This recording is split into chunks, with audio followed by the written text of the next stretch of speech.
Читают на немецком Пушкина прелесть. Их Липтези, все, что осталось. Маленький миленький городок Порт, растянут во времени ветер, сорвавшийся на сопрано. Старость — это как детство, только наоборот. Зимовье и черно-белые гаммы фортепиано. Подмышки ничем не пахнут снова.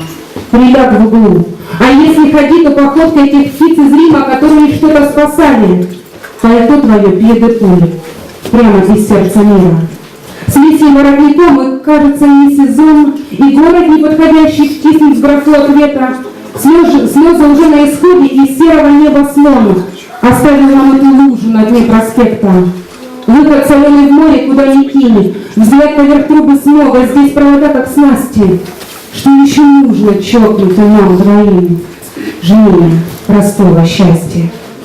Желтой воды глоток или песка щепоть, чтобы сложились пальцы втрое при входе в церковь. Я, если вижу сны, то ты в них добрейший Бог, для глупенькой водомерки, скользящей по краю ткани твоих рубах, там, где они вправляются в трубы брючин. И если я вижу сны, то в них этот древний страх, что с кем-то тебе быть лучше.